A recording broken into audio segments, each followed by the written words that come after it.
Module 8, the central nervous system. Protection of the brain. It should be pretty evident to you that the brain is a complex and important organ, and therefore it has to be well protected.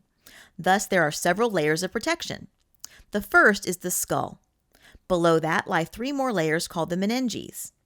The first meninx directly below the skull is called the dura mater. It's attached to the skull's periosteum, forming one layer. This meninx continues down into the major brain fissures too. In the deep longitudinal fissures, there's a tube-shaped opening called the superior sagittal sinus. Remember that sinus refers to cavity. This sinus is a vein that collects the blood returning from the brain and the cerebrospinal fluid. The superior sagittal sinus, along with other blood sinuses, then empty into large veins that leave the skull. Directly below the dura mater is a space called the subdural space. In this space is fluid so that the tissue can remain moist. The next layer below is the arachnoid mater. You might be familiar with the first part of that word as it refers to spiders. Well, this layer is made of thick web-like tissue that looks like a maze of spider webs. Below the arachnoid mater is another space called the subarachnoid space. It has web-like strands of the arachnoid mater, plus it's filled with cerebrospinal fluid for more cushioning and protection. The next meninx is the pia mater. Pia refers to affectionate, and this layer is given that name because it's tightly bound to the brain, like it's giving it a big hug. If you've ever heard of an infection called meningitis, it refers to a life-threatening infection caused by bacteria or viruses that affect the meninges. They become inflamed, and this can be extremely harmful because the brain and spinal cord protection is then hampered.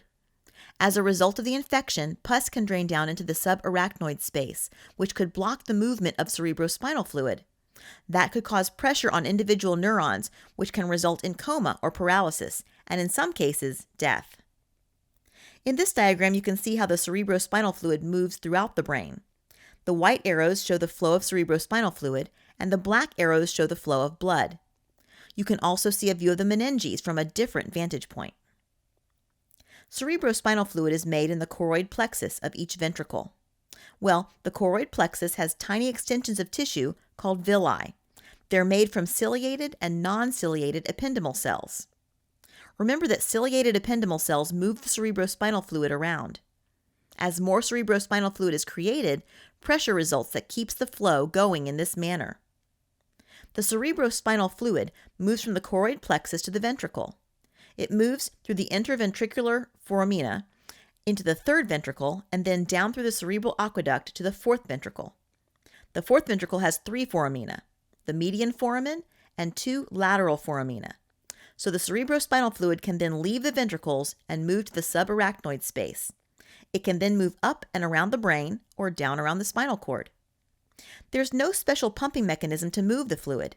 It moves as more is made in the ventricles.